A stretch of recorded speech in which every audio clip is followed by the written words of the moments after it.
2014 पासून संपूर्ण देशभरात 152 पेपर फुटीचं प्रकरण समोर आली असून त्यात तब्बल 7 करोड विद्यार्थ्यांचं नुकसान झाल्याचा दावा काँग्रेसने केलाय। यात धर्मेंद्र प्रधान यांनी केंद्रीय शिक्षण मंत्री म्हणून पदभार स्वीकारल्यापासून म्हणजे जुलै 2021 पासून 40 पेक्षा अधिक परीक्षांमध्ये पेपर फुटी आणि गैरप्रकारांच्या घटना घडल्याचं बोललं जात आहे। सध्या गाजत असलेल्या नीट परीक्षा पेपर फुटीच्या प्रकरणात तब्बल 22 लाख विद्यार्थ्यांचं नुकसान झालं, तर 21 विद्यार्थ्यांनी आत्महत्या सुद्धा केल्या। थोडक्यात काय तर देशातील शिक्षण व्यवस्था दिवसेंदिवस कमकुवत होत असल्याचं पाहायला मिळतंय।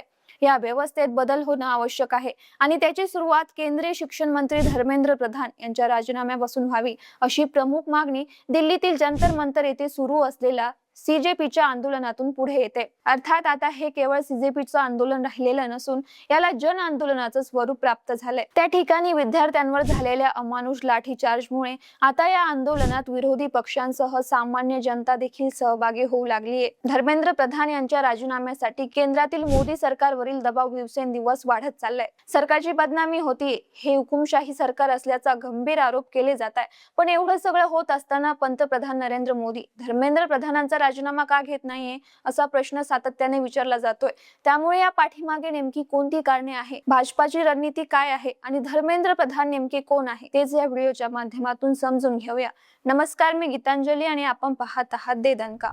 मंडळी, सोनम वांगचुक आणि कॉकरोच जनता पार्टीचे फाउंडर अभिजित दीपके यांच्या नेतृत्वात गेल्या महिनाभरापासून दिल्लीच्या जंतर मंतरवर विद्यार्थ्यांचं आंदोलन चालू आहे। पण या काळात सरकारने या आंदोलनाला कसलाही प्रतिसाद दिला नाही, त्यांच्याकडे पूर्णपणे दुर्लक्ष केलं। पण सोनम वांगचुक यांची उपोषणामुळे तब्येत खालावत असल्याचं कारण देत त्यांना 18 जुलैच्या सकाळी पांढऱ्या कपड्यात गुंडाळून बळजबरीने उचलून नेण्यात आलं आणि नेमकं याच घटनेमुळे विद्यार्थी तसेच सामान्य जनतेमधील संताप वाढत गेला। एवढ्या मोठ्या विद्वान व्यक्तीला सरकारने थोडाही आदर केला नाही।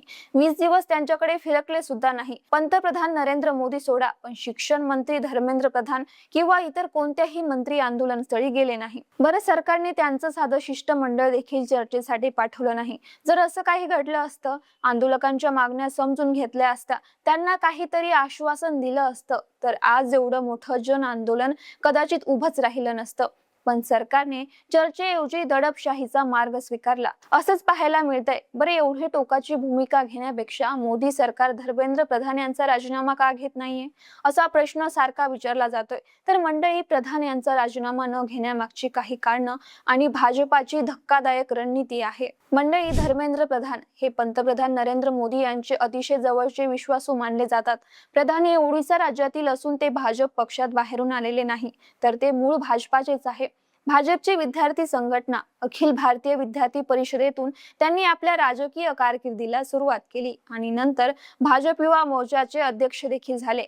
पण त्यासाठी त्यांना कुठलाही मोठा संघर्ष करावा लागला नाही, कारण त्यांचे वडील देवेंद्र प्रधान हे भाजपचे ज्येष्ठ नेते आणि माजी केंद्रीय मंत्री होते। वाजपेयी सरकारमध्ये देवेंद्र प्रधान यांनी मंत्री म्हणून काम केलं आहे, त्यामुळे धर्मेंद्र प्रधान यांनी केवळ आपल्या वडिलांचा राजकीय वारसा पुढे नेला।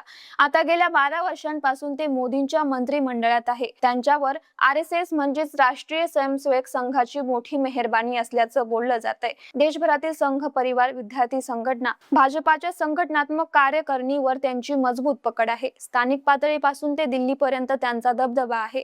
याशिवाय 2024च्या निवडणुकीत धर्मेंद्र प्रधान यांनी ऐतिहासिक कामगिरी करून दाखवली होती। ओडिसामध्ये 24 वर्षाची नवीन पटनायक यांची सत्ता त्यांनी उलथून टाकली होती आणि प्रधान यांच्या खास रणनीतीमुळेच हे शक्य झालं होतं। फक्त ओडिसाच नाही, तर पश्चिम बंगालसह पूर्वोत्तर राज्यांमध्येही भाजपचा विस्तार करण्यात धर्मेंद्र प्रधान यांचा मोठा वाटा आहे आणि त्यामुळेच कदाचित त्यांचा राजीनामा घेतला जात नसावा। आता दुसरं महत्त्वाचं कारण म्हणजे कोणत्याही मंत्र्याचे राजीनामे न घेणे ही भाजपाची आजवरची रणनीती राहिलेली आहे। कितीही गंभीर आरोप झाले तरी मोदी सरकारने नो रिझाइन पॉलिसीचा स्वीकार केलेला आहे। या संदर्भात जून 2015 मध्ये केंद्रीय मंत्री राजनाथ सिंग यांनी एक महत्त्वाचं विधान केलं होतं। हे UPA सरकार नाही, NDA सरकार आहे। मंत्र्यांचे राजीनामे घेतले जाणार नाही असं स्पष्टपणे त्यांनी मीडिया समोर सांगितलं होतं। त्यावेळी ललित मोदी यांच्या प्रकरणात परराष्ट्र मंत्री सुषमा स्वराज आणि राजस्थानच्या मुख्यमंत्री वसुंधरा राजे यांच्या राजीनाम्याची जोरदार मागणी काँग्रेसने केली होती। त्याला उत्तर देताना तत्कालीन गृहमंत्री राजनाथ सिंग यांनी आमच्याकडे राजीनामे घेतले जात नाही असं ठणकावून सांगितलं होतं। आता असं का?